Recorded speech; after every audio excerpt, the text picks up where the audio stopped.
Hebreos 13:8. Él es el mismo ayer, hoy y por los siglos.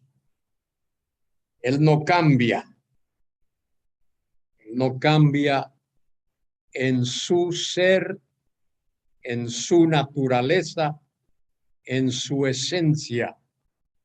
Es el mismo ayer, hoy y por los siglos, como lo dice Hebreos 13:8. Ahora, ese Cristo eterno,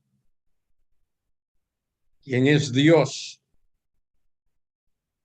decimos que Él es la segunda persona de la Trinidad. Es importante entender que cuando hablamos de las personas de la Trinidad, no se está hablando de quién es mayor o de quién es menor, de quién es primero o quién es después. Son designaciones. Padre, Hijo y Espíritu Santo, las tres personas de la Trinidad, son un solo Dios, único, vivo y verdadero. Pero ese Dios siempre, siempre, siempre ha sido tres personas. No hubo un momento cuando el Padre fuera o fuese y el Hijo no. Y no hubo un momento cuando el Padre y el Hijo fuesen y el Espíritu Santo no. Padre, Hijo y Espíritu Santo han sido eternamente, siempre. El Hijo y el Padre han tenido eterna comunión, porque ambos son eternos. Y el Espíritu Santo también ha tenido eterna comunión con el Padre y con el Hijo, porque el Espíritu Santo es eterno. Cristo es inmutable, ya lo he dicho, Él no cambia. Él es el mismo ayer, hoy y por los siglos. Pero Él también es omnipotente, todo lo puede. No hay absolutamente nada que Él no pueda hacer si armoniza con su esencia y con su naturaleza. Él no puede pecar, porque eso sería negarse a sí mismo. Él no puede pecar. Él no se puede negar a sí mismo. De manera que Cristo es inmutable y Él es omnipotente. Mateo 28:18. Observe ese versículo que lo conocemos por la gran comisión. Observe lo que el Señor le dice ahí a sus discípulos. Mateo 28 y versículo 18.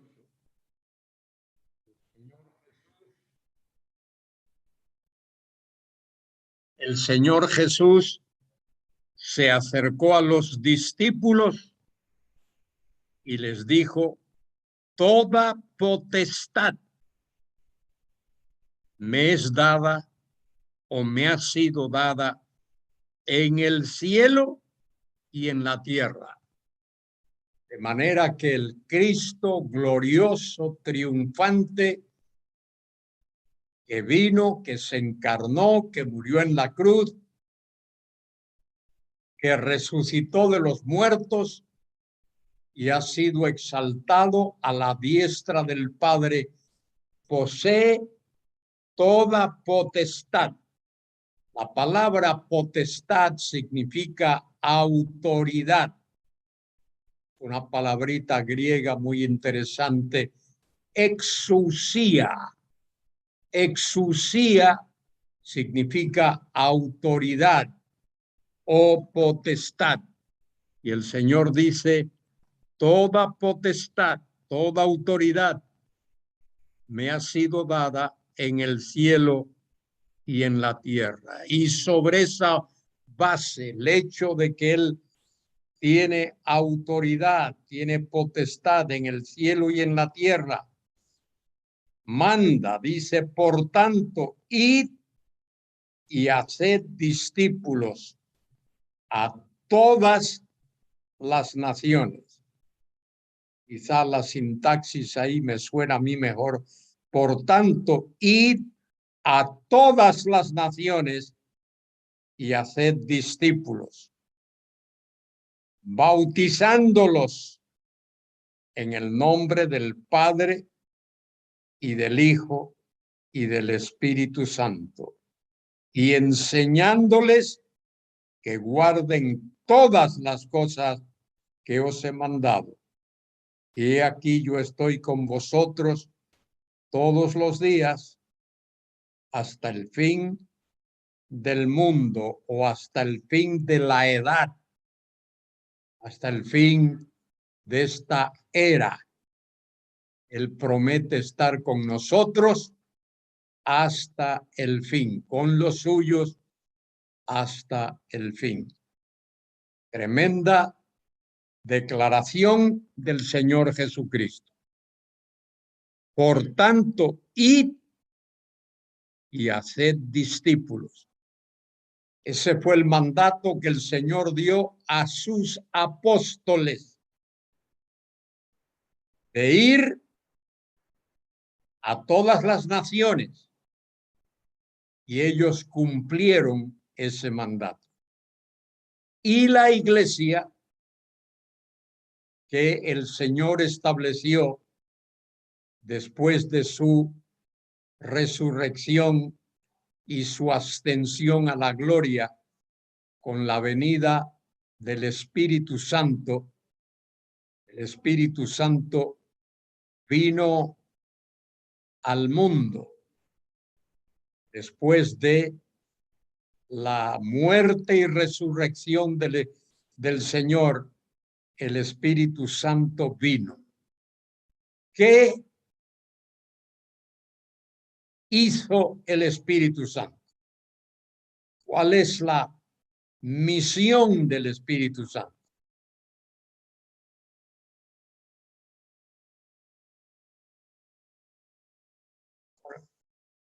El Espíritu Santo realiza varios ministerios respecto de la iglesia. ¿Cuál es el ministerio primordial del Espíritu Santo?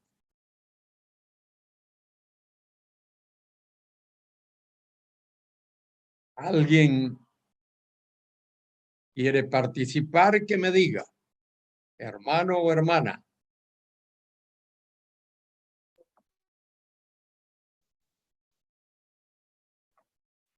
Sí, en cuanto a los creyentes, guiarnos a toda verdad y a toda justicia, y enseñándonos también, Él dándonos a conocer la parte que del Señor, Él tomará de lo mío, dijo el Señor, y os lo hará saber. Y respecto al mundo, es convencerlo de pecado, de justicia y de juicio. Muy bien. ¿Alguien quiere añadir o aclarar algo? Sí, veo a alguien que está preparado para eso. El hermano Jorge, diga. Habla, hermano Jorge. Gracias. Ahí. Es colocar al creyente en el cuerpo de Cristo, que es la iglesia. Bautizar al cristiano en el cuerpo de Cristo, que es la iglesia. Es colocarlo, es colocar al creyente en el cuerpo de Cristo, haciéndolo parte de él. Muy bien. El Espíritu Santo fue enviado, vino al mundo con esa misión especial, que es la de formar el cuerpo de Cristo. El cuerpo de Cristo es la iglesia y es la misión, la tarea, el trabajo del Espíritu Santo, formar la iglesia en la tierra. A esa tarea, a ese trabajo, a esa misión, a ese ministerio, Pablo lo llama el bautismo con, por o en el Espíritu Santo. Y uso esas preposiciones porque es que en el texto original puede significar cualquiera de las tres.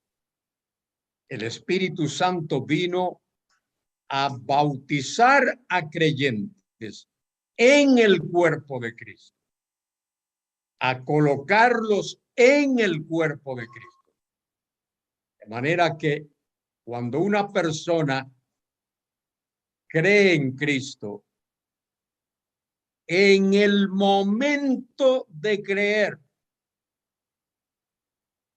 y quiero enfatizar eso porque hay algunos grupos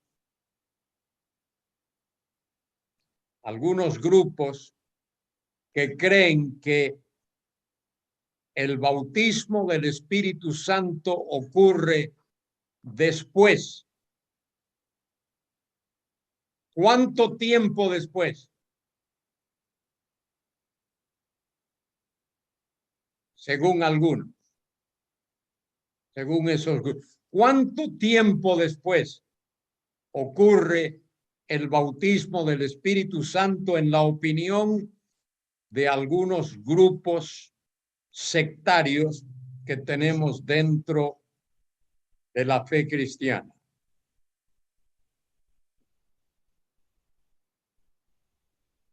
¿Alguien sabe?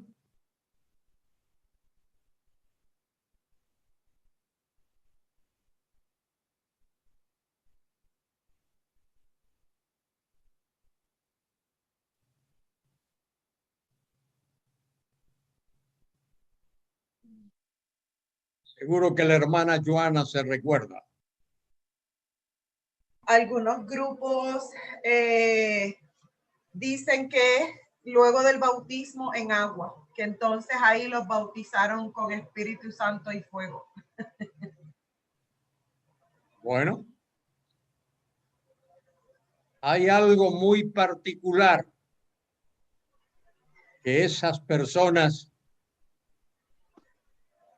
como las que acaba de mencionar la hermana Joana, creen.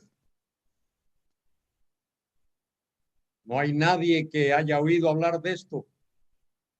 Bueno, pues si no has oído hablar de esto y crees que se te va a olvidar, anótalo para que no se te olvide. Cuando tú creas que algo se te va a olvidar, anótalo. Algunos cuando van al mercado a comprar tienen que llevar una lista porque si no, cuando regresan a casa, algo se les olvidó. Entonces es bueno, cuando tú crees que algo se te va a olvidar, anota. Ahora lo voy a decir. Anotadlo si crees que se te va a olvidar. Muchos grupos dentro de la cristiandad creen que la señal de que alguien ha recibido el Espíritu Santo es que habla en lenguas. Y si tú no has hablado en lenguas, no has sido bautizado por el Espíritu Santo.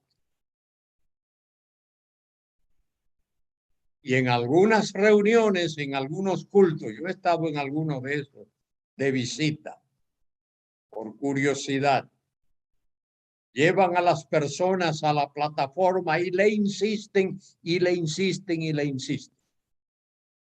Porque creen que para demostrar que has recibido el Espíritu Santo, que has sido bautizado con, por o en el Espíritu Santo, tienes que hablar en lenguas. Y me estoy apartando un poquito del tema ahora aquí, lo reconozco, pero quiero que entendáis eso. Y estas personas lo que hacen es utilizar algunos pasajes del libro de los Hechos de los Apóstoles, como por ejemplo Hechos 2, el día de Pentecostés, Hechos 8, cuando Felipe va a Samaria, y luego la conversión de Cornelio. Pero fíjese en esto que le voy a decir, escuche. La cuestión de hablar en lenguas era para testimonio a los judíos. Y fíjese que en todos los casos, en el libro de Hechos, cuando se habla de que alguien habló en lenguas, es en presencia de judíos. Ese era el testimonio que los judíos recibían para indicarles que el Espíritu Santo también había sido dado a gentiles. Y esa fue la señal que Dios le dio. Y creo que eso aparece en algún texto por el capítulo 28 de Isaías o por ahí. Hay una referencia en el libro del profeta Isaías. De manera que, volviendo a la cuestión, la omnipotencia del Señor Jesucristo y la inmutabilidad de nuestro Señor Jesucristo están presentes en todas esas acciones que tienen lugar en la iglesia cuando la iglesia comienza. Y vemos la inmutabilidad de nuestro Señor Jesucristo. Él no cambia. La omnipotencia de nuestro Señor. Mateo 28, 18. Toda potestad me es dada. La omnisciencia de nuestro Señor. Juan 2, 25. Él no tenía necesidad de que nadie le dijese lo que había en el hombre, porque él sabía lo que había en el hombre. Y luego, no solo su omnisciencia, sino que el texto bíblico nos habla de su deidad. Él es Dios. Y por ser Dios, vemos en Santiago 1, 14 y 15 cuál es la naturaleza de la tentación. Dice allí en Santiago que la tentación viene de afuera en lo que al Señor respecta. Tú y yo somos tentados de adentro porque tenemos una naturaleza pecaminosa, pero el Señor no. En el Señor no había naturaleza pecaminosa, de manera que la tentación viene de afuera. El diablo, cuando tentó al Señor, fueron con cosas de afuera. Di estas piedras que se vuelvan pan. Súbete al pináculo del templo y échate abajo. Todas eran tentaciones de afuera, no de adentro, porque en el Señor no hay naturaleza pecaminosa y Él no puede ser tentado de dentro. Dios no puede ser tentado. Y luego tenemos que he mencionado ya también la voluntad de Cristo en sus declaraciones morales. Solo Cristo podía hacer las cosas tal como las hizo. Solo Él podía tener una voluntad. Y su voluntad era hacer siempre la voluntad del Padre. Y Él tiene autoridad absoluta. Juan 10:18. Su deidad, Él lo dice allí, tiene autoridad absoluta. San Juan, capítulo 10 y versículo... un momentito, San Juan 10:18, donde dice allí, nadie me la quita, hablando de su vida. Nadie me la quita, sino que yo la pongo de mí mismo. Y la pongo, dice él, para volverla a tomar. Este mandamiento recibí del Padre. Muy bien. Eso ya lo habíamos visto, solo lo he repasado. Muy importante ahí es el punto 5 que mencioné. Como Jesús no poseía una naturaleza pecaminosa, no podía haber nada dentro de él que le incitara a pecar. Eso él hizo la perfecta voluntad de Dios. Las personas pecan porque hay una respuesta interna,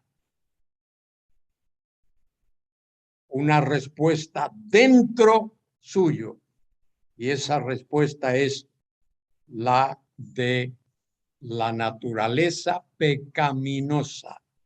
Dice la Escritura, así como el pecado entró en el hombre, dice Pablo en Romanos 5:12, como el pecado entró en el hombre por un hombre, y por el pecado la muerte, y la muerte pasó a todos los hombres por cuanto todos pecaron. Fíjese lo terrible de eso.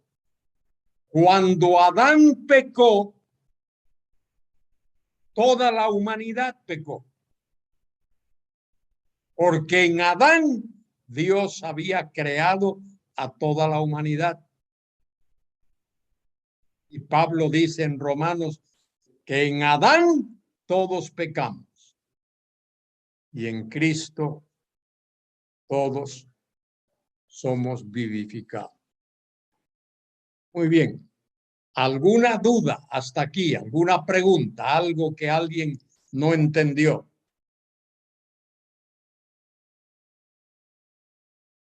Bueno, si hay alguna pregunta, mejor es hacerla en el momento y no a posteriori. Muy bien, ahora voy a hablar de los oficios de Cristo o de los ministerios de Cristo, los oficios, le llaman los teólogos. Y hay 3 oficios de Cristo que se enfatizan. El primero es el de profeta. El segundo es el de sacerdote. Y el tercero es el de rey. ¿Qué es un profeta? Un profeta es alguien que representa a Dios delante de los hombres. Un sacerdote es alguien que representa a los hombres delante de Dios. Ahora hablo de el oficio del Señor como profeta. Dios habló a la humanidad por medio de profetas. El profeta representa a Dios delante de los hombres. Y Dios habló a la humanidad por medio de profetas. Fíjese, a Noé se le llama profeta. A Abraham se le llama profeta también. Porque esos hombres representaron a Dios delante de los hombres. Noé, aquel hombre que Dios escogió, aquel hombre de justicia. Dice allí en el libro del Génesis que Noé era hombre perfecto delante de Dios. Dios escogió a Noé para que proclamase el mensaje de Dios en los tiempos del diluvio. Dice allí, y siendo Noé de 500 años, engendró a Sem, a Cam y a Jafet. Noé vivió un tiempo largo. Y es posible, fíjese, es posible que Abraham conociese a Noé. Que Noé vive después del diluvio, por lo menos 3 siglos vive después del diluvio.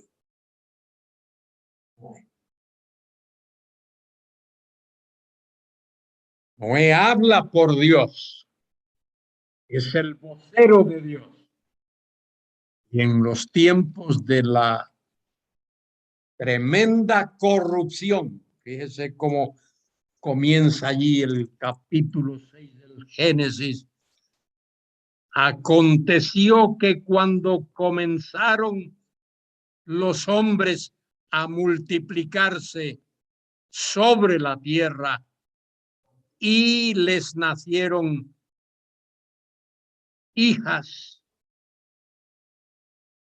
que viendo los hijos de Dios que las hijas de los hombres eran hermosas, escogieron entre ellas indiscriminadamente, y dijo Jehová, no contenderá, versículo 3, mi espíritu con el hombre para siempre, porque ciertamente él es carne,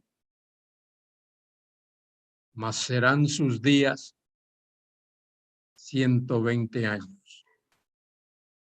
Eso es lo que Dios les iba a permitir vivir.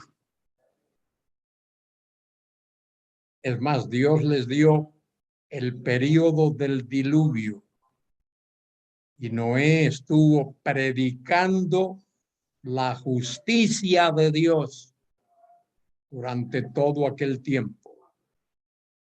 Y la gente no escuchó a Noé, no quiso escuchar.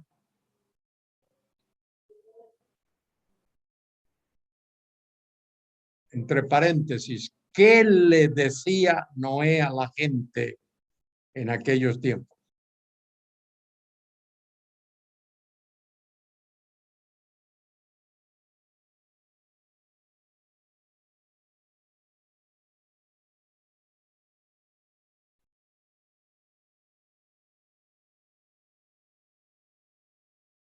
Sí.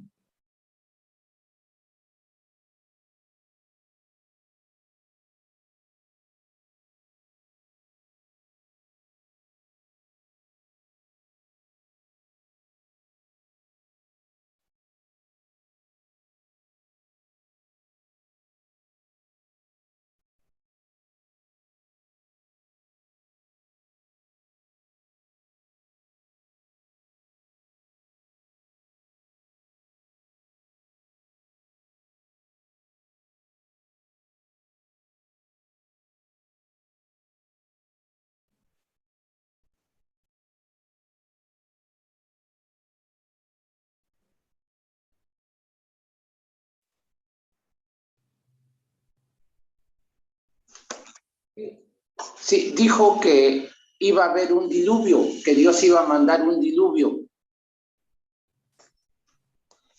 Muy bien.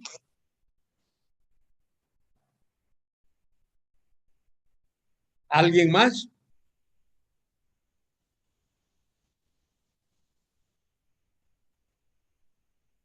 Bueno, fíjese, le voy a decir de una manera más sencilla lo que Noé le dijo a la gente. Noé le dijo a la gente, muy sencillo. El mensaje de Noé era muy sencillo.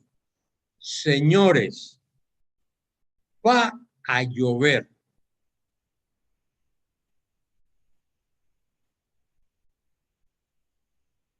¿Cuál era la cuestión? Que nunca antes había llovido. ¿Por qué no había llovido? No hacía falta.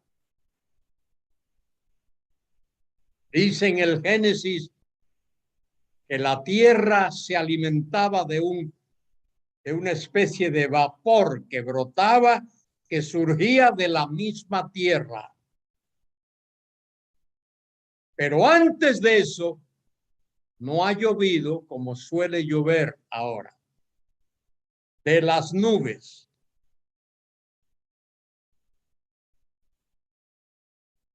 Se precipita la lluvia. Así no había llovido. ¿Qué le dice Noé a la gente? ¿Qué le dijo? Bueno, no me oyeron. ¿Qué les dijo? Va a llover. ¿Cuál fue la respuesta de la gente? Indiferencia. Indiferencia. La respuesta de la gente, hermano, cuando Noé les dice, va a llover, ellos le contestan, Noé, Nunca ha llovido.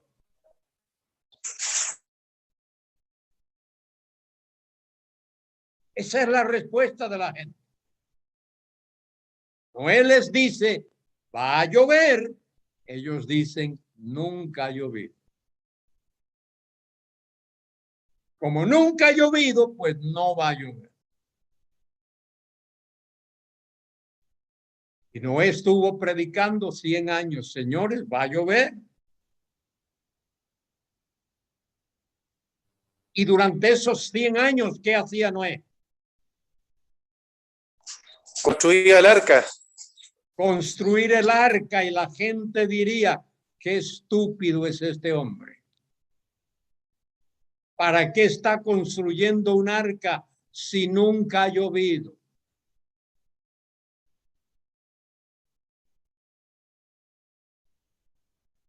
De paso, ¿qué era el arca?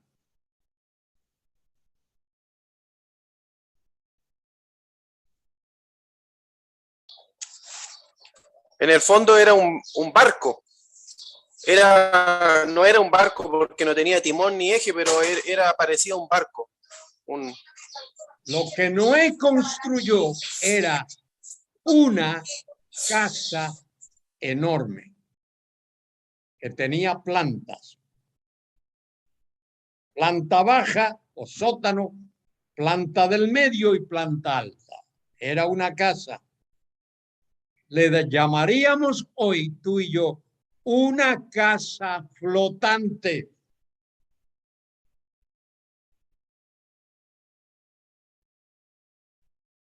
Imaginaos lo que debió de haber ocurrido. Noé predicándole a la gente día tras día de que iba a llover, él y sus hijos trabajando en la construcción del arca, y después de 100 años, un día comienza a lloviznar.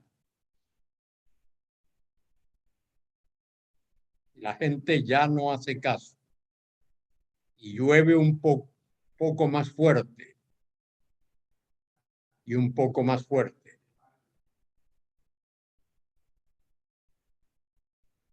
Y un día, Noé, después de haber entrado a todos los animales que Dios le mandó, Noé y su familia, ellos mismos, entran en el arca, y dice allí en el texto, y Noé cerró la puerta. ¡Qué tremenda ilustración! ¡Qué cuadro tan tremendo! Porque Noé cerró la puerta mandado por Dios y ya no había manera de que la puerta fuese abierta. No.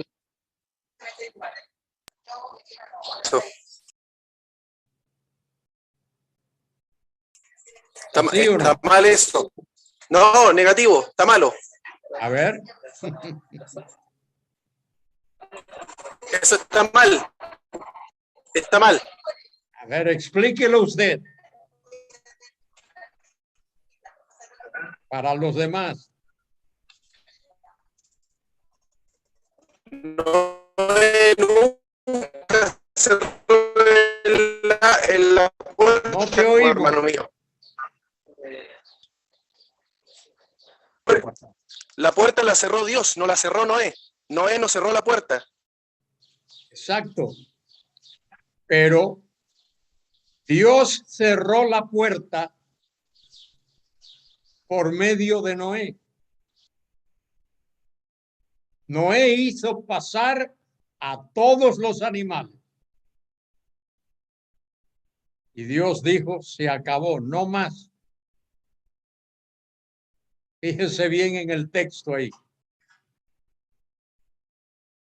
Cuando dice, y Dios cerró la puerta, es por medio de Noé que Dios cierra la puerta.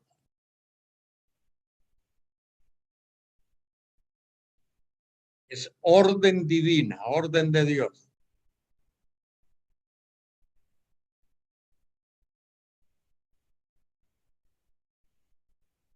Y ya no se puede hacer nada. Fíjese ahí, búsquelo ahí en el texto.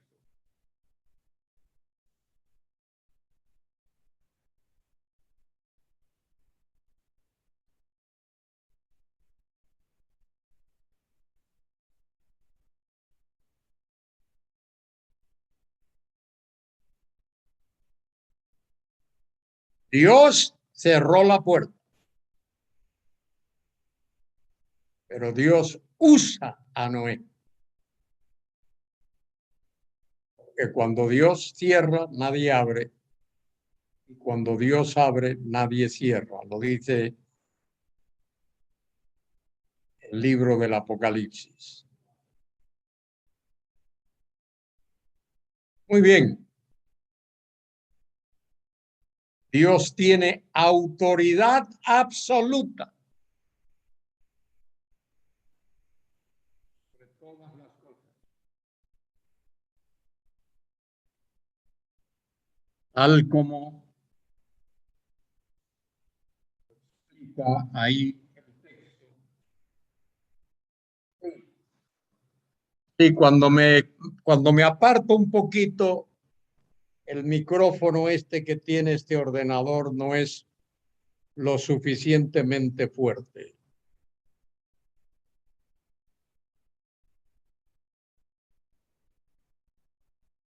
Fíjese en los capítulos estos que hablan del diluvio.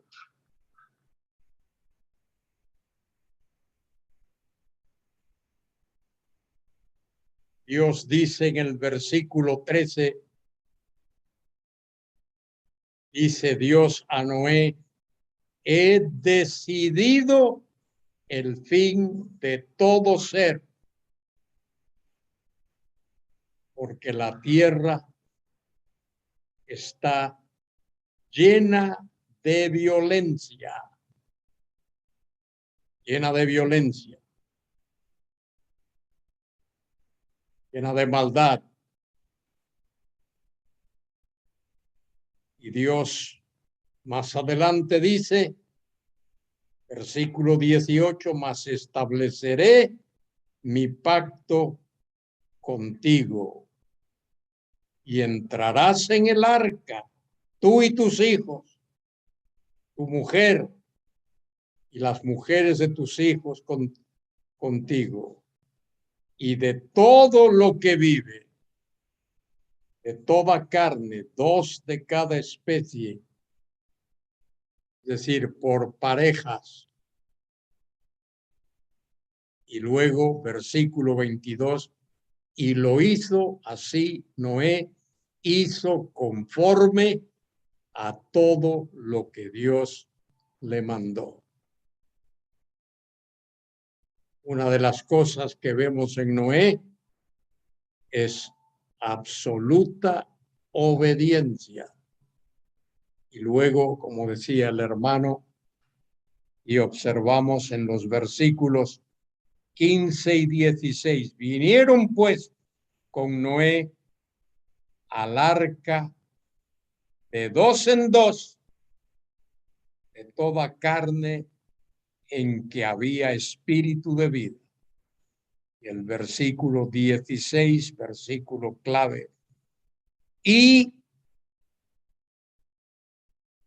los que vinieron, macho y hembra, de toda carne vinieron, como le había mandado Dios, y Jehová le cerró la puerta. Jehová le cerró la puerta, pero él lo está obrando, está actuando por medio de Noé, que es el que representa a Dios allí en medio de los hombres. ¿Quién cierra la puerta? Dios la cierra. ¿Cómo lo hace? Por medio de Noé. El instrumento usado por Dios. Muy bien.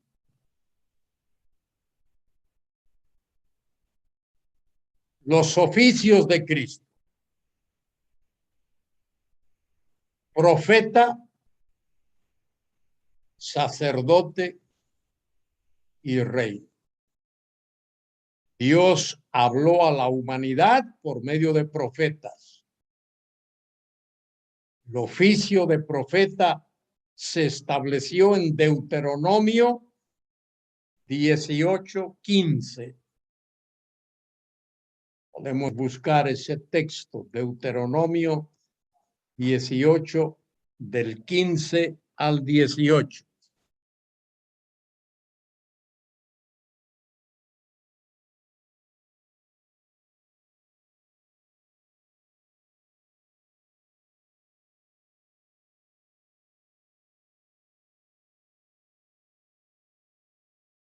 Dice: profeta de en medio de ti, de tus hermanos, como yo. Es decir, Moisés es el modelo del profeta, como yo. Levantará Jehová tu Dios, a él oiréis. Fíjese, Moisés representa a Dios. El que desobedecía a Moisés estaba desobedeciendo a Dios. Moisés es el representante de Dios. Profeta de en medio de ti, profeta de en medio de ti, de tus hermanos, como yo, te levantará Jehová tu Dios. A él oiréis, conforme a todo lo que Jehová manda. Todo lo que Dios dice, todo lo que pidiese a Jehová, tu Dios.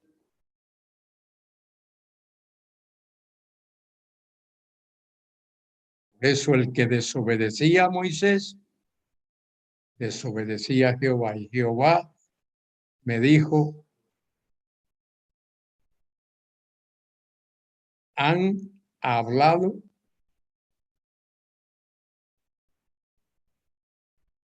bien.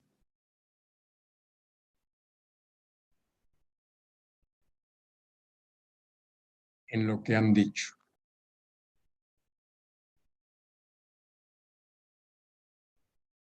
Porque el pueblo dice: lo que Jehová ha dicho, eso haremos.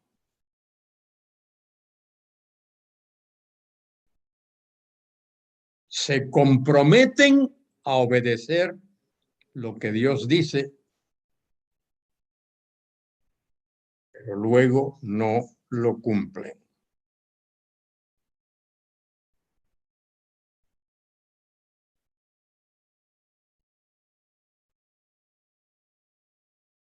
Fíjese, Hechos 3, 22 y 23. Alguien que me lea ese pasaje. Hechos 3, 22 y 23.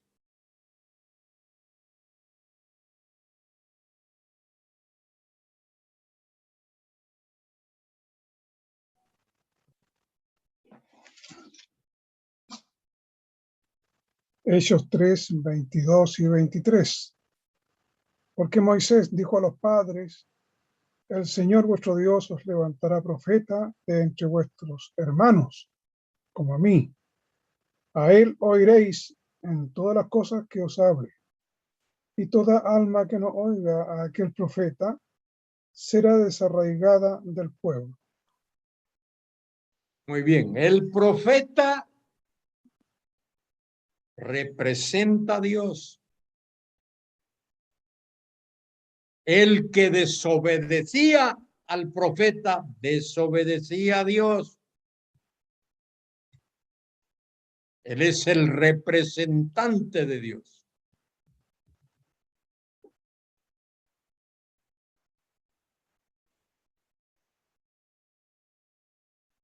Él representa, encarna la palabra de Dios. Juan 1:18, Evangelio según San Juan 1:18. Hermano Víctor, léame ese versículo.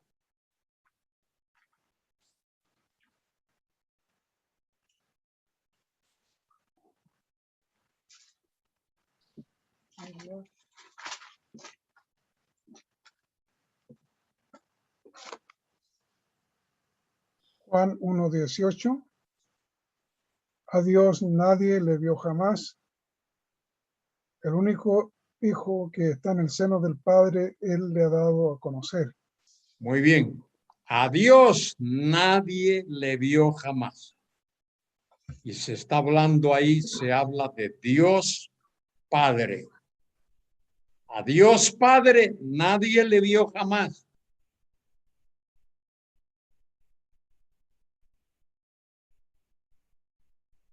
Y en un sentido real de la palabra, a Dios nadie le vio jamás hasta que el Hijo vino a la tierra.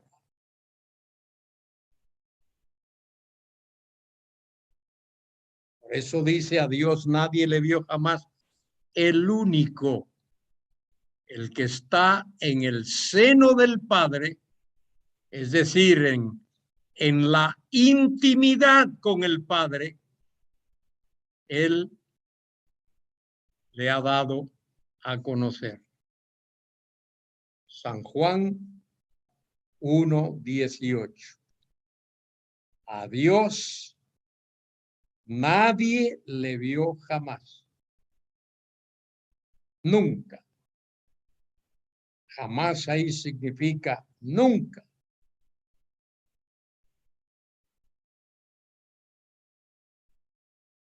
El único o el unigénito, el único, el que está en el seno del Padre, Él le ha dado a conocer, Él le ha hecho visible. Él le ha manifestado, le ha revelado, le ha hecho visible. De manera que Cristo realiza el oficio de profeta. Él es el representante de Dios, representante visible de Dios en medio de los hombres. Pero en segundo lugar, Cristo realiza también el oficio de sacerdote. En la epístola a los Hebreos se habla de Cristo como el sacerdote según el orden de Melquisedec. Busquemos Hebreos 5, 6 al 10.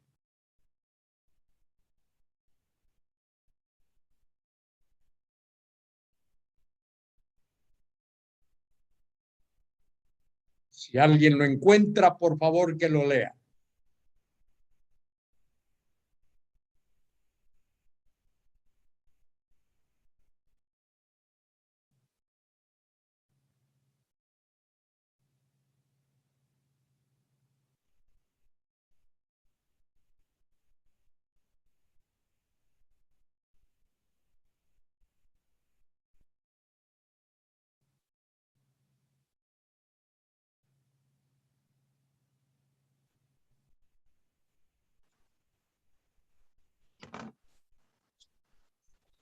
Hebreos 5, del 6 al 10. Como también dice en otro lugar, tú eres sacerdote para siempre, según el orden de Melquisedec. Y Cristo, en los días de su carne, ofreciendo ruegos y súplicas con gran clamor y lágrimas al que le podía librar de la muerte, fue oído a causa de su temor reverente. Y aunque era hijo, por lo que padeció, aprendió la obediencia. Y habiendo sido perfeccionado, vino a ser autor de eterna salvación para todos los que le obedecen, y fue declarado por Dios sumo sacerdote según el orden de Melquisedec. Muy bien. ¿Qué significa eso ahí, querido hermano Víctor?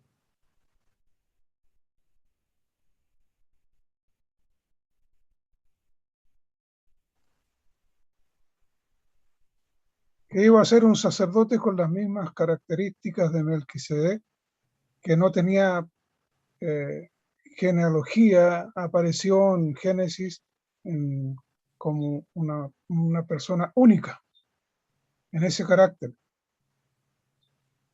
El Señor también iba a ejercer su sacerdocio. Muy bien, los sacerdotes tenían que proceder de un linaje sacerdotal.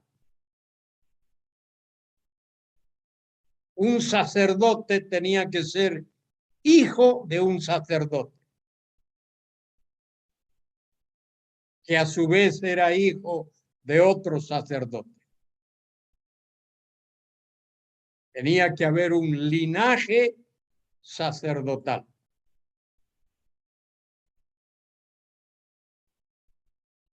Pero en Cristo, igual que en Melquisedec, no hay linaje sacerdotal.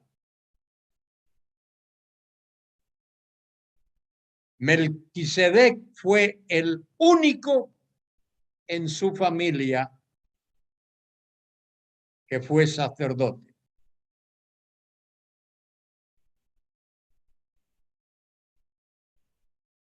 Y el Señor Jesucristo es el único,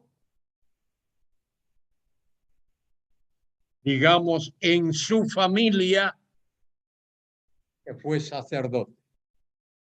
Es único en su clase. En Hebreos 7:25, por lo cual puede también salvar gente. Por lo cual, Hebreos 7:25. ¿Me oís ahora? A ver, que alguien lea Hebreos 7:25.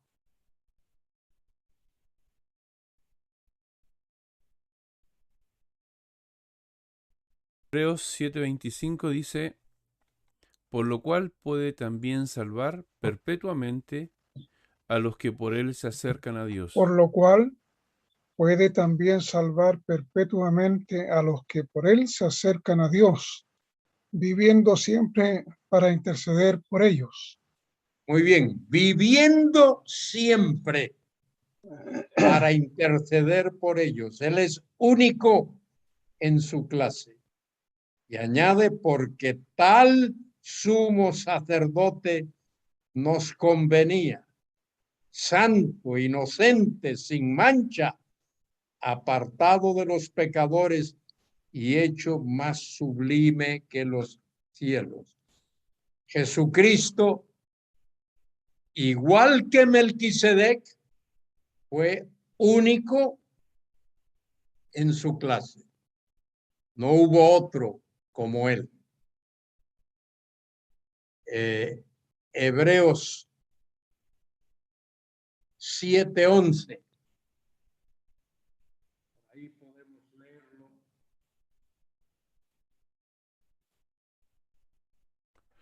¿Lo leo, hermano? Por favor. Hebreos 7:11. Sí, pues, la perfección fuera por el sacerdocio levítico, porque bajo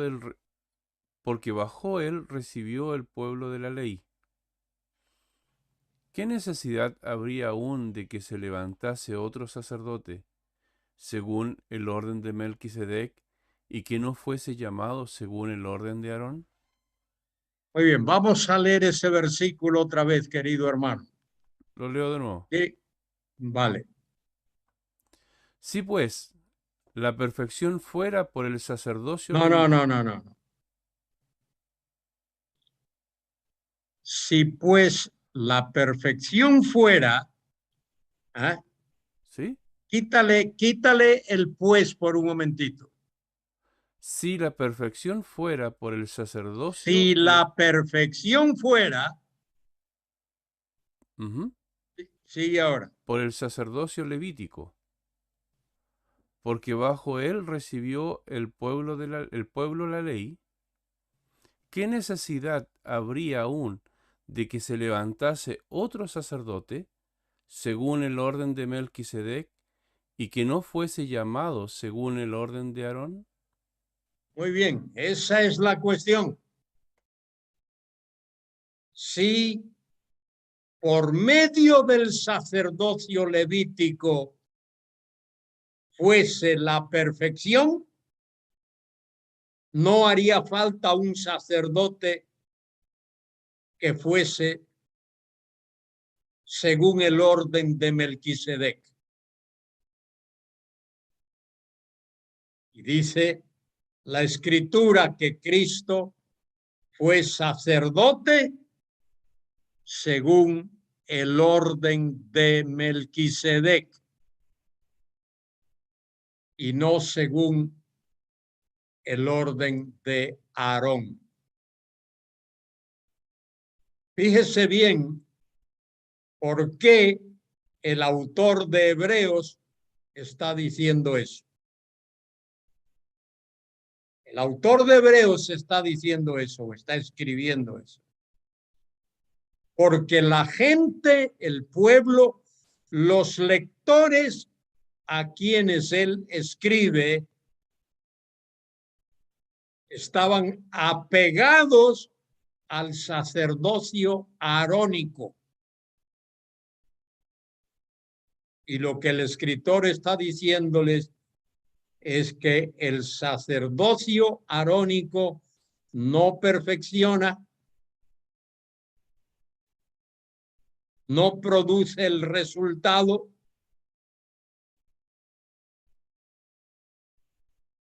y por eso hace falta otro sacerdocio, que es el de Melquisedec, sacerdocio único. El sacerdocio, fíjese bien en esto que voy a decir, el sacerdocio de Melquisedec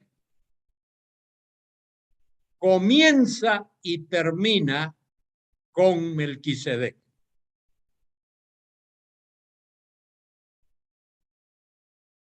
Melquisedec no tuvo un padre que fuese sacerdote y no tuvo un hijo que fuese sacerdote. Nace y muere con Melquisedec. Ahora, el sacerdocio de Cristo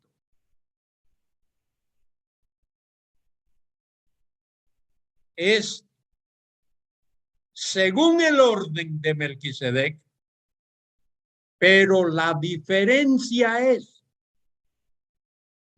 que nuestro Señor, como sumo sacerdote, vive para siempre. Eso es lo que está diciendo, lo que dice el versículo 25 que leíamos antes. Por lo cual puede salvar también. ¿Cómo?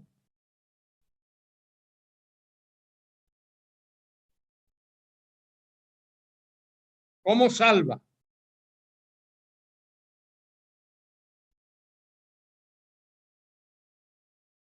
A ver, ayudadme porque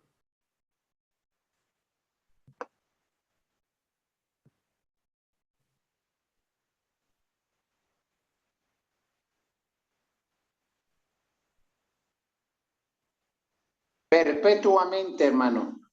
exacto. Puede salvar perpetuamente.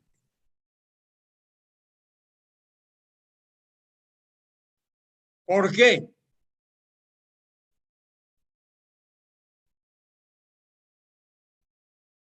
¿Por qué puede salvar perpetuamente? Porque su sacerdocio es perpetuo. Porque Él vive para siempre. Ahí lo dice.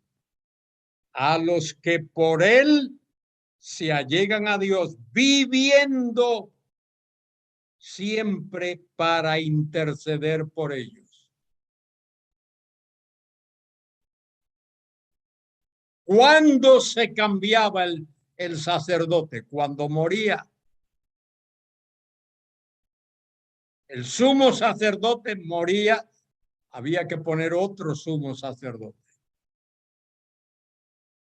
Pero Cristo es sumo sacerdote para siempre. Él vive para siempre, para interceder por ellos. Esa es la gran diferencia entre el sacerdocio de nuestro Señor y los otros sacerdotes. De manera que el sacerdocio de Cristo es para siempre. Cristo salva completamente a los que en Él creen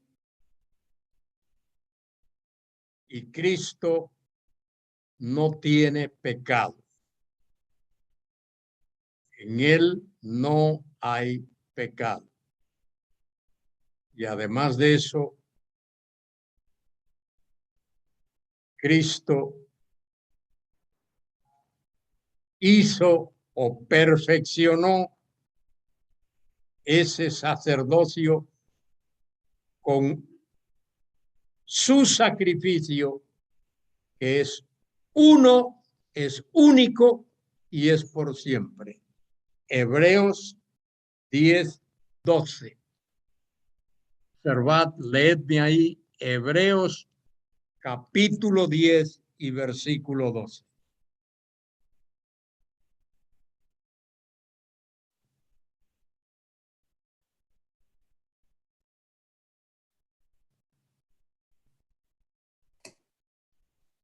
La palabra de Dios dice así: pero Cristo, habiendo ofrecido una vez para siempre un solo sacrificio por los pecados, se ha sentado a la diestra de Dios.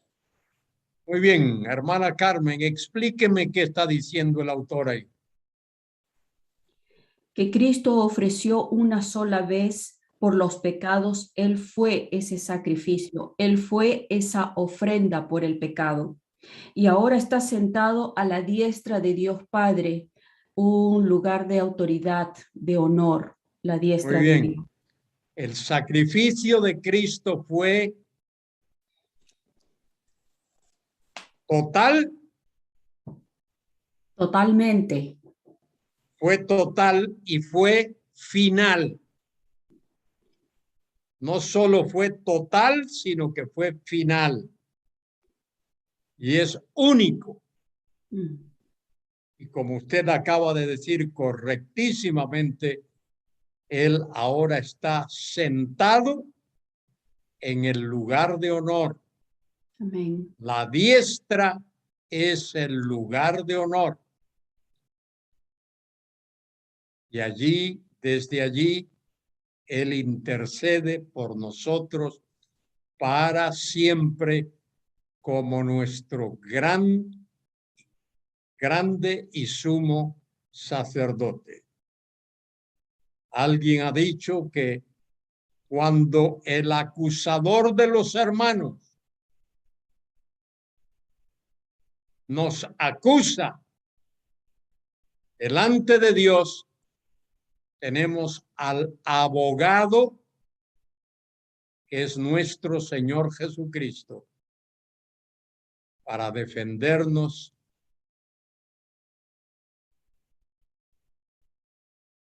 y para interceder por nosotros. Él nos defiende, Él intercede por nosotros. Y estamos seguros en Él. Muy bien.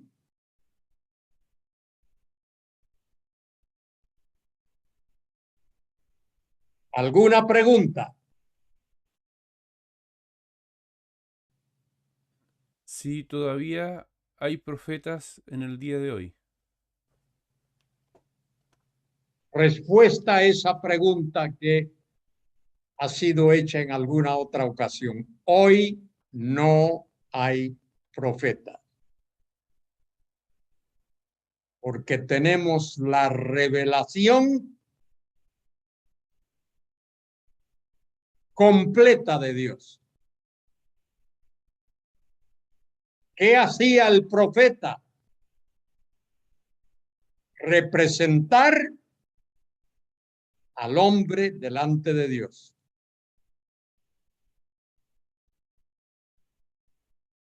Y tenemos, ya vino Dios, ya vino nuestro Señor Jesucristo, la palabra viviente.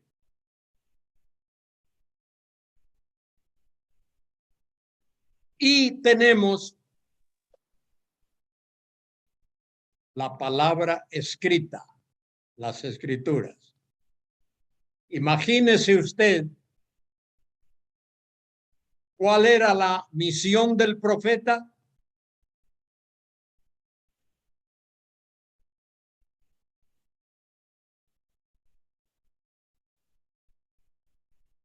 ¿Qué hacía el profeta? Entregar el mensaje de Dios. Entregar el mensaje de Dios. Imagínese usted que hoy hubiese alguien que dijese, bueno, hay por ahí quien lo dice, que pudiese mostrarnos que es profeta. Eso significaría que la palabra de Dios, la Biblia, estaría incompleta. Que haría falta alguien que le añadiese. Pero ¿qué dice allí en el Apocalipsis? Quizás sería bueno, ya que surge esa pregunta, que busquemos en el libro del Apocalipsis. Me parece que es por el capítulo 22.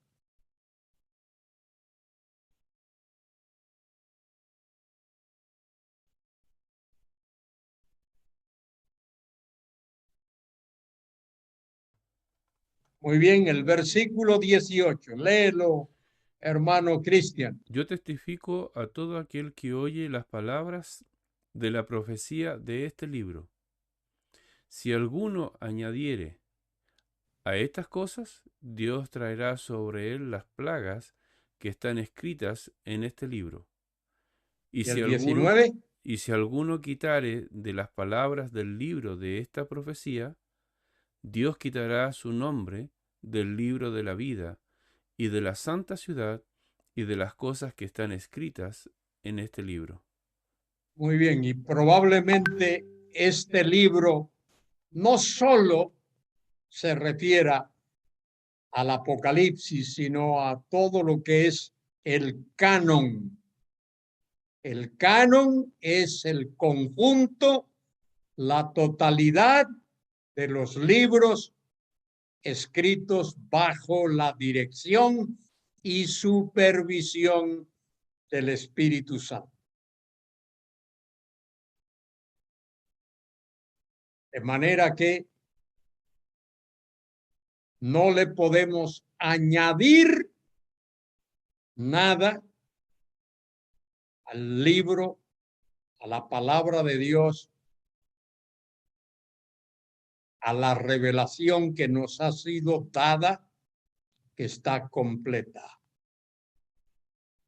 El canon está completo. No se le puede añadir absolutamente nada.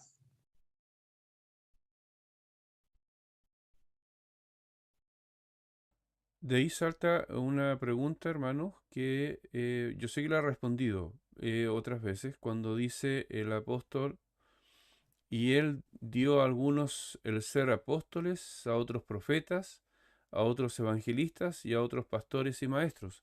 Esto es porque todavía habían profetas, y me refiero, por ejemplo, todos los apóstoles y especialmente Juan, que era el que escribió la revelación.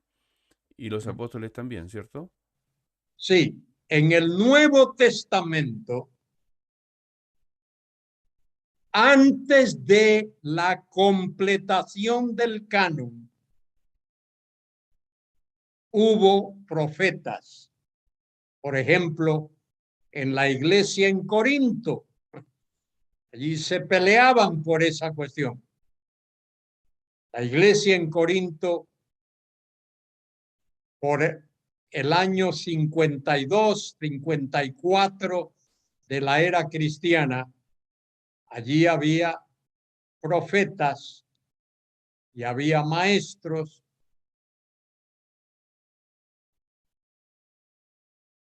Allí estaban presentes todos los dones.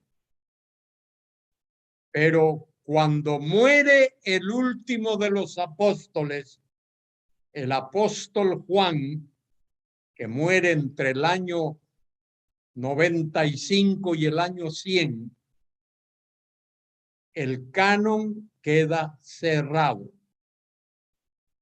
Un libro del Nuevo Testamento, para ser canónico, para ser considerado escritura, fíjese bien lo que voy a decir ahora, un libro del Nuevo Testamento, para ser considerado canónico, tenía que haber sido escrito o por un apóstol o avalado por un apóstol, respaldado, certificado por un apóstol. Por ejemplo, ahí incluimos libro de Hechos de los Apóstoles, que lo escribe Lucas, Evangelio de Marcos. Marcos no fue apóstol, pero fue avalado por Pedro. Y así algunos otros libros.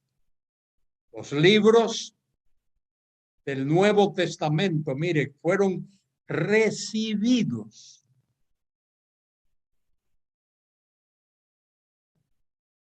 El libro en sí, cuando es escrito, es recibido. La iglesia no determina si el libro es o no es. Es la inspiración del libro. La base de la canonicidad es la inspiración. Y hay 3 grupos de libros, o hubo. Hay la homolegómena, que fueron libros recibidos en el canon, tan pronto fueron escritos. Hay otro grupo de libros, creo que son como 6 o 7, o más o menos, entre 5 y 7, que se le llama la antilegómena. Fueron libros objetados, no rechazados, sino objetados. Os doy un ejemplo del libro objetado, Segunda y Tercera de Juan, porque parecen ser cartas personales. Segunda de Pedro, porque aparece muy tardía.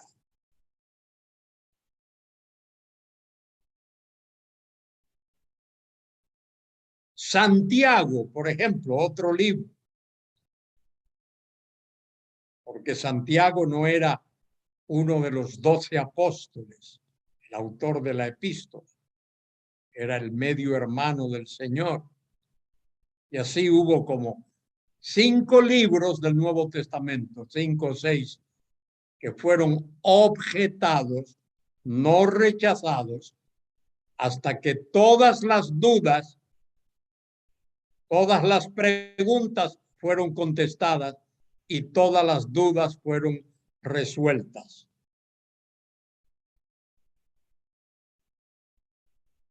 Y a esos libros se les llama antilegómena. De manera que había la homolegómena, la antilegómena y luego los libros apócrifos. Los libros apócrifos fueron escritos después de la era apostólica. Y la iglesia no reconoció esos libros. Después la iglesia católica romana, después de el Concilio de Trento, después de la Reforma, incluye esos libros. Pero la iglesia cristiana, como tú y yo la conocemos, no reconoce los llamados libros apócrifos.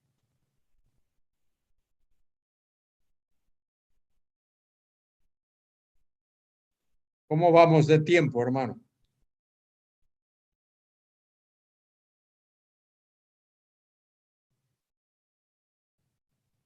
Vale. Media hora, pero no hemos tenido nuestro descanso todavía, ¿no?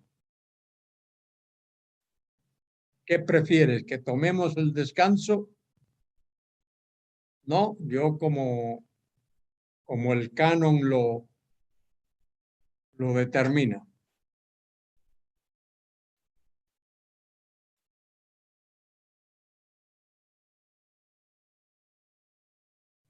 Bueno, muy bien. No quiero que nadie se canse. Hemos hablado de el Señor Jesucristo como profeta, como sacerdote, y ahora quiero hablar de Cristo como Rey. Los 3 oficios de nuestro Señor Jesucristo. Cristo como Rey.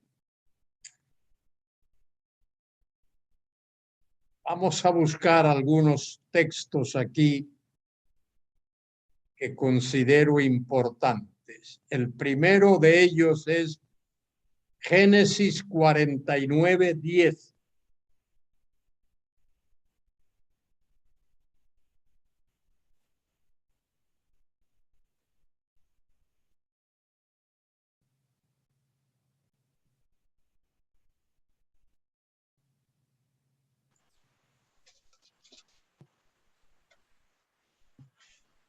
Génesis 49:10.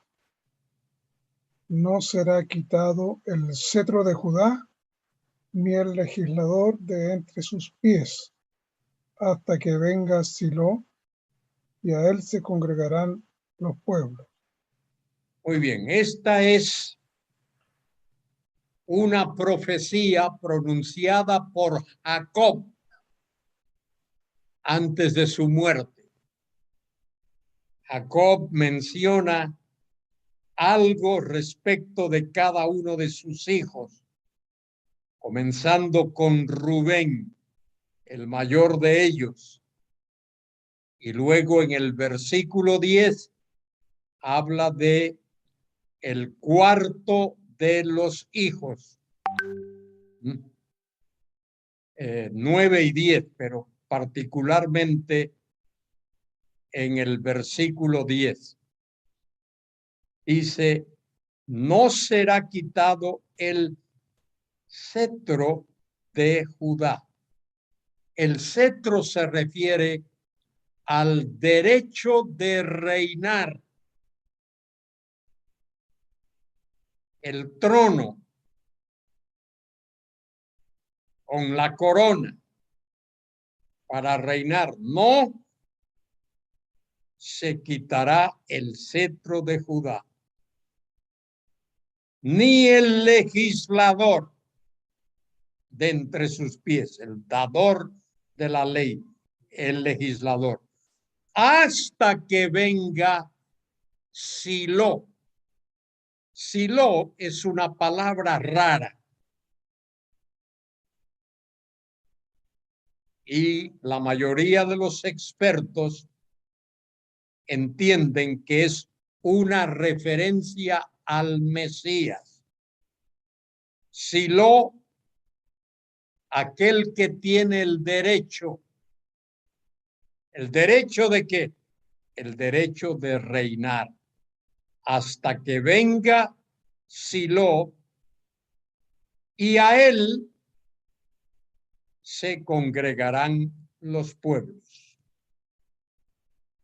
Ahí hay una referencia al hecho de que el Mesías no solo reinará sobre la nación de Israel, sino que también reinará sobre los goyim, los gentiles. A él se congregarán los pueblos. Génesis 49:10. Vamos a ver ahora otro pasaje muy importante. En el segundo libro de Samuel, capítulo 7. Vamos a leer segundo de Samuel 7.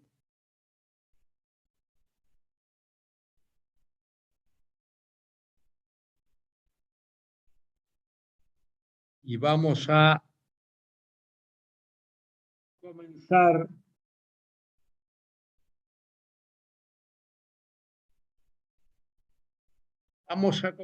con el versículo 14.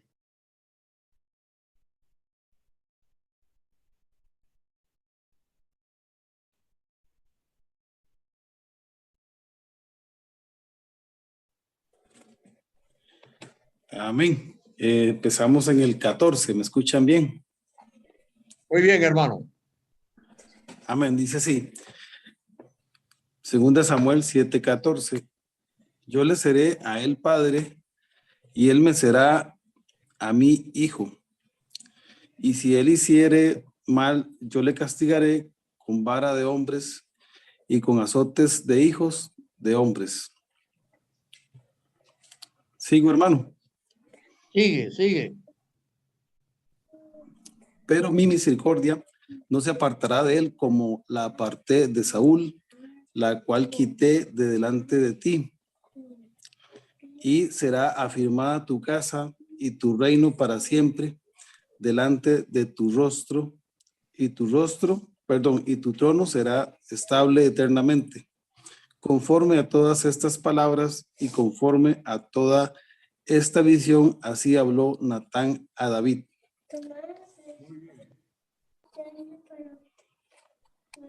El trasfondo de ese pasaje. Acordaos que Dios primero puso a Salomón en el trono, pero Dios desarraigó a Salomón debido a todo lo que aquel hombre hizo.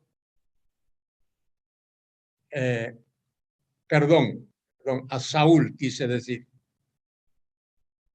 Gracias. A Saúl. Dios desarraigó a Saúl.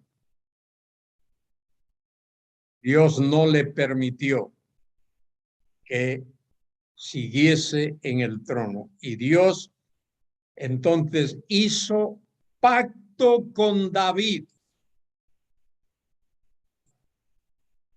Y de lo que se nos está hablando aquí en 2 de Samuel 7 es del pacto davídico.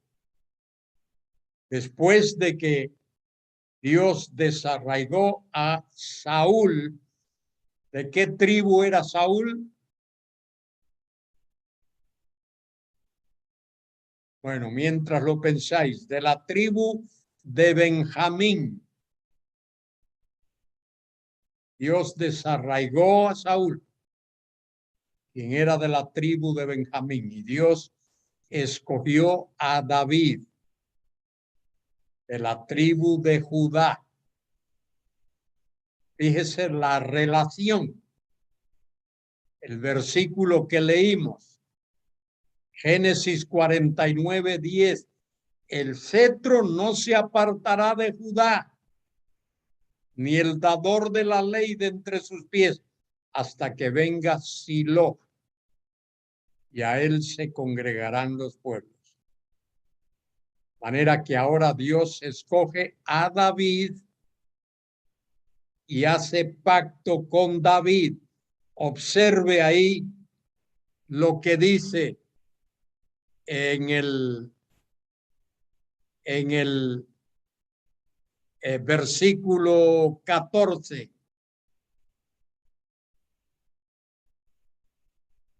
Que dice: yo le seré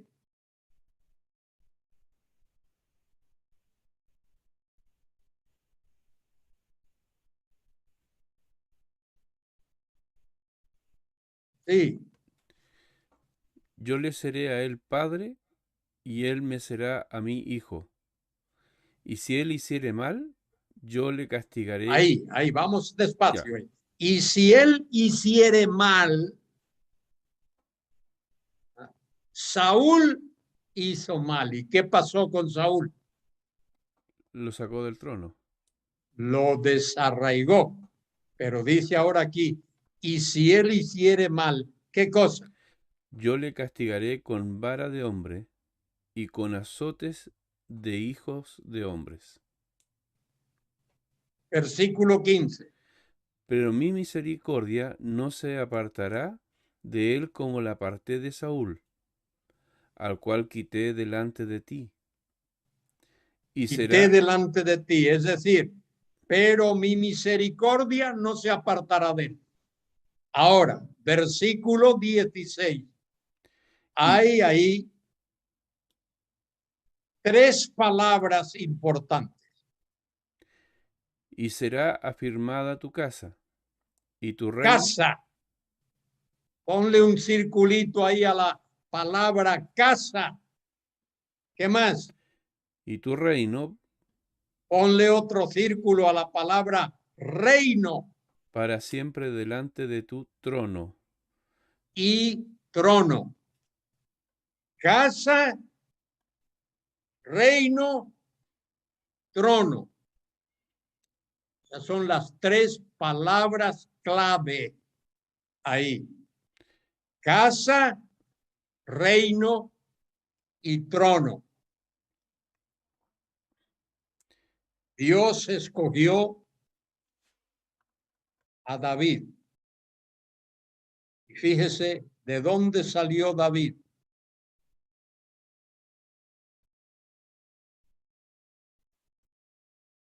¿De dónde era David?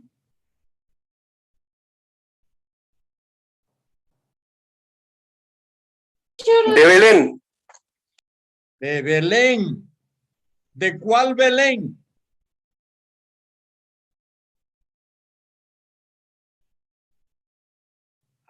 Fíjese, hay que decirlo. Porque en la tierra había como 5 Belenes. Esa palabrita Belén, Beit Lehem, casa del pan, casa del alimento, era un nombre popular para pueblos, para aldeas. Por eso dice allí, tú Belén Éfrata de la tierra de Judá. Hay que ser específicos ahí.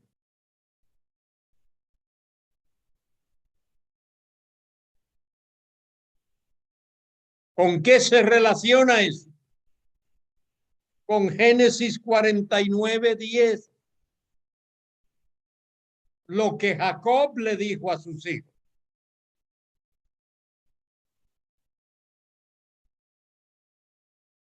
¿Qué le dijo Jacob? Cuando está bendiciendo ayer. Génesis 49 y versículo 10.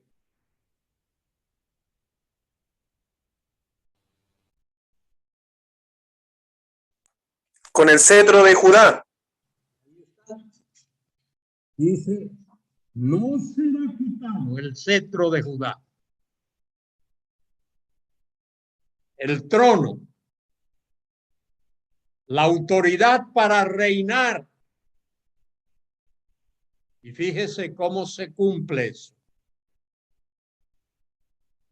Dios escoge a un muchacho humilde pastor de Judá, llamado David, y lo eleva al trono, lo lleva al trono. David se convierte en rey de Israel. Casa, trono y reino.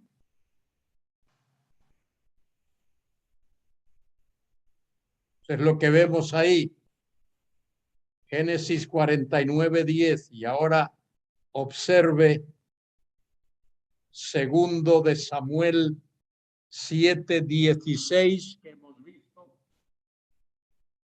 Dice, y será afirmada tu casa y tu reino para siempre delante de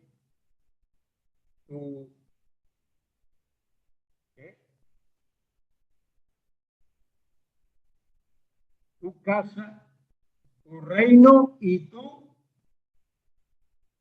trono. Casa, reino y trono. Ahora fíjese, cuando el Mesías nace, bueno, vamos a ver primero otros versículos. Vamos a ver rápidamente, alguien que me ayude con eso. Salmo 2:6.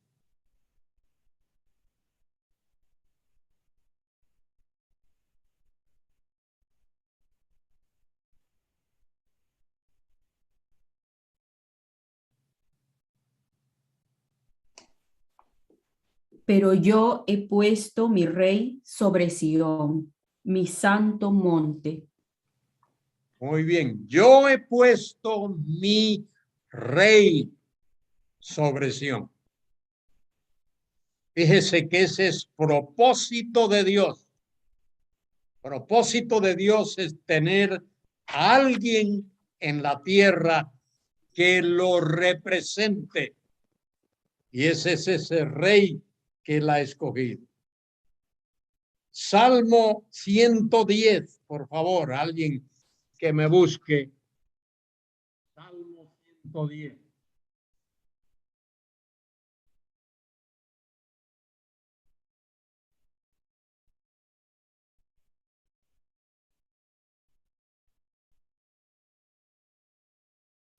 Todo el salmo.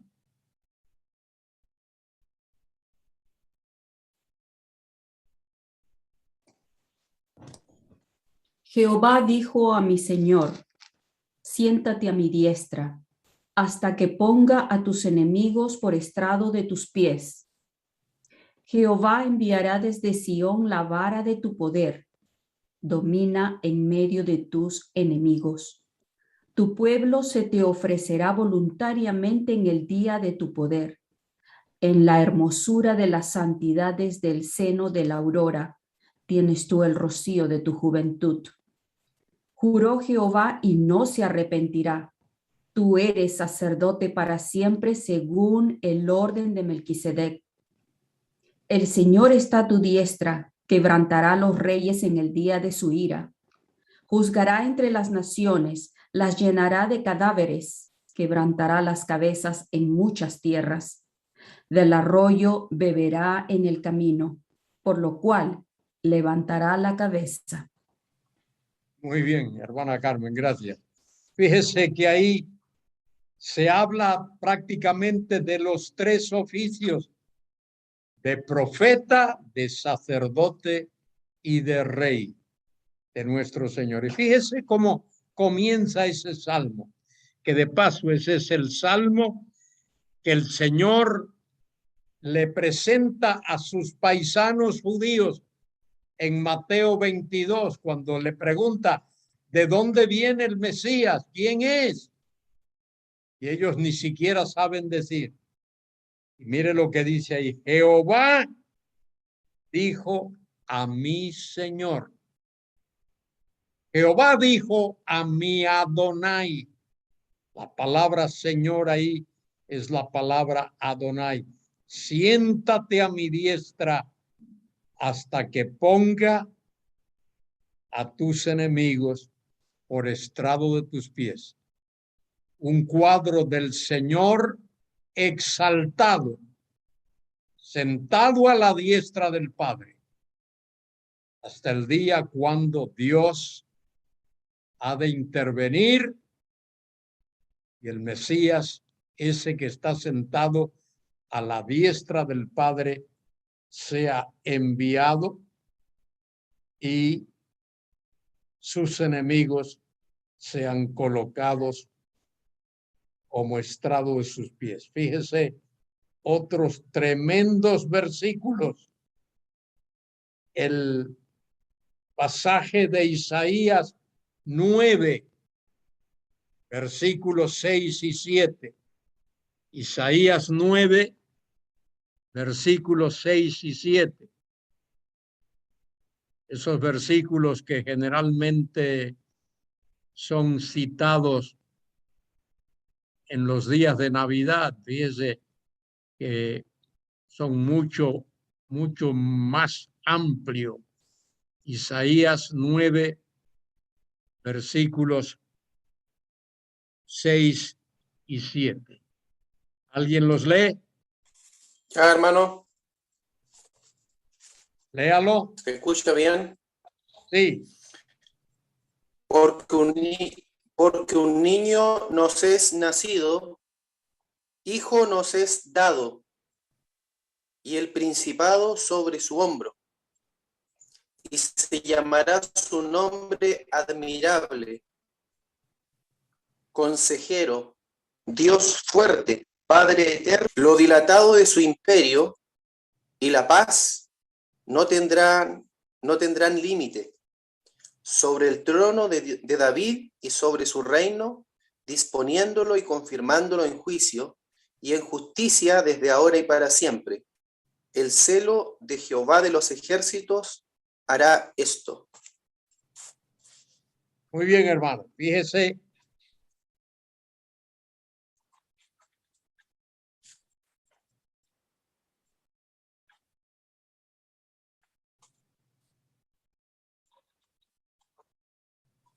¿Ya?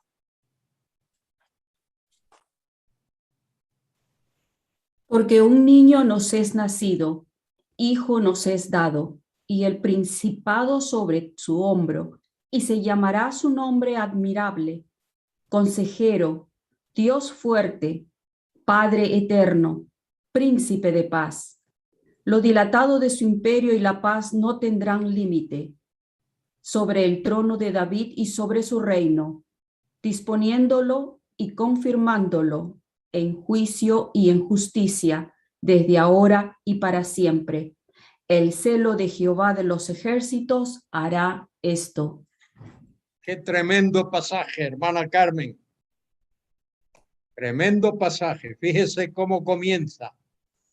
porque un niño nos es nacido. El niño nace. El hijo es dado. ¿Por qué? Porque el hijo es eterno. El niño nació allí en Belén, pero el hijo ha estado en comunión con el Padre desde siempre, desde la eternidad pasada. Porque un niño nos es nacido, hijo nos es dado. Y el principado, es decir, el derecho de reinar sobre su hombre. Y se llamará su nombre admirable, consejero. De paso, en algunas versiones unen esas dos palabras y dicen admirable consejero. Yo prefiero dejarlas como están. Su nombre será admirable consejero. Fíjese cómo se le llama al Mesías.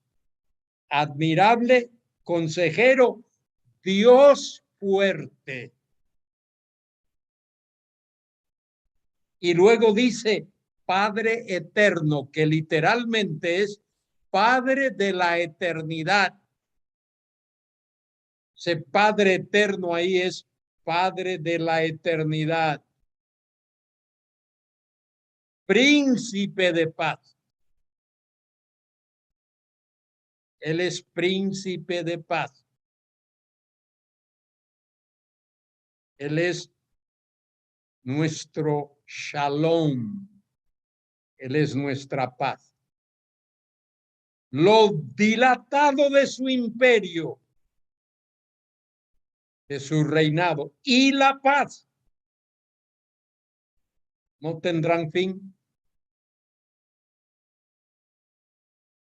Su reino es por los siglos de los siglos de los siglos.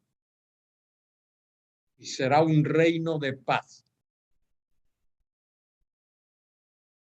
Fíjese las características de ese reino. Reino de paz, reino de justicia y reino de santidad. Reino de paz, reino de justicia, reino de santidad.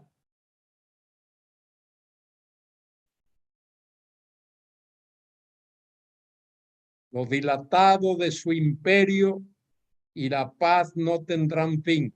Sobre el trono de David y sobre su reino, disponiéndolo, estableciéndolo, disponiéndolo y confirmándolo en juicio y en justicia desde ahora y para siempre. Y termina ese versículo: el celo de Jehová de los ejércitos ha dicho esto. Es decir, el decreto, el celo ahí es el decreto de Jehová de los ejércitos. Ha dicho esto. El Dios todopoderoso ha dicho esto. Qué tremendo.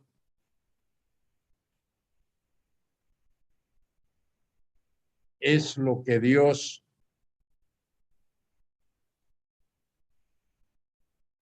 ha planeado para nosotros. Otro pasaje a buscar y leer ahora. Daniel, capítulo 7, versículos 13 y 14.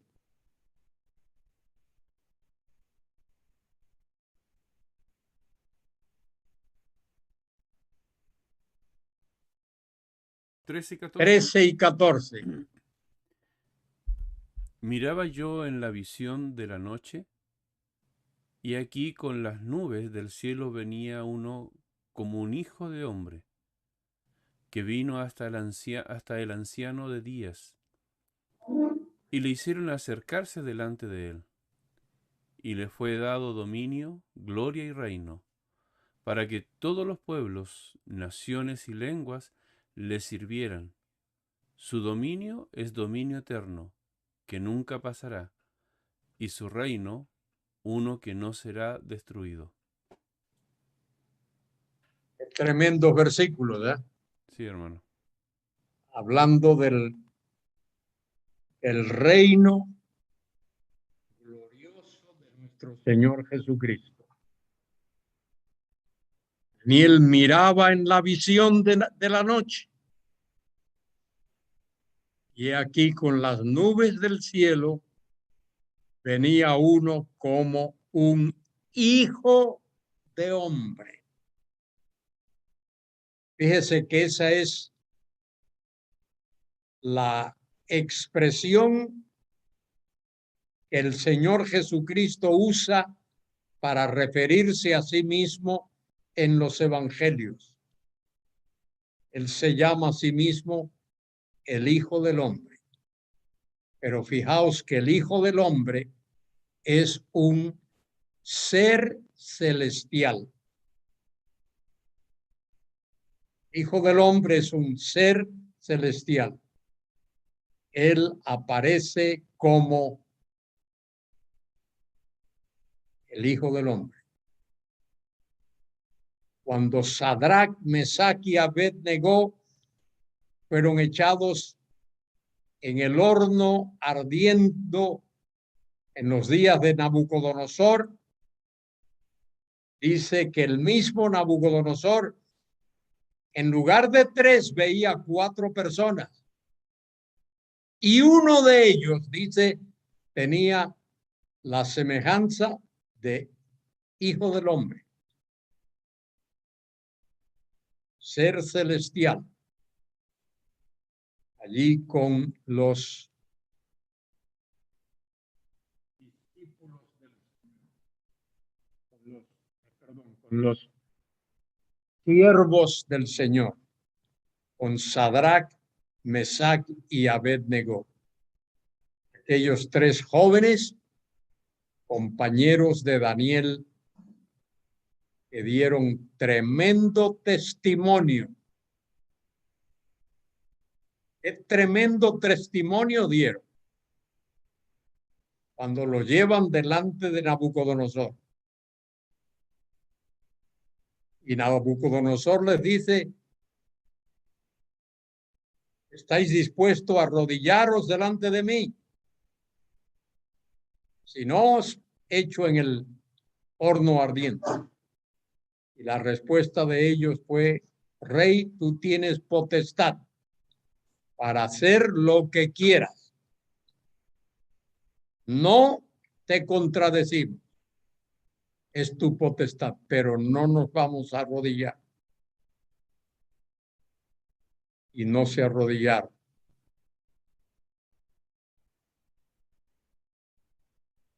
Tremenda actitud y valentía la de aquellos jóvenes. Muy bien, no quiero tomar más tiempo el que me permitís. Ahora mismo es las 11 en punto. Y si hay alguna pregunta, alguna duda que aclarar, podemos hacerlo ahora. Hay una pregunta, hermano, que dice: ¿el reino que habla en Isaías 9:6 se refiere al reinado milenial o a la eternidad? No sé si quiere lo leemos. Sí, yo creo que la referencia ahí es, recordemos que el reino milenial es el reinado de Cristo en la tierra por 1000 años con las características de la tierra, pero el milenio continúa dentro de la eternidad. Es decir, cuando termina el milenio no significa que ya ahí termina. El Señor ya reinó y no sigue reinando. El Señor va a continuar reinando. A ver, ¿cómo lo explico? El milenio es el prólogo histórico del reino eterno del Señor.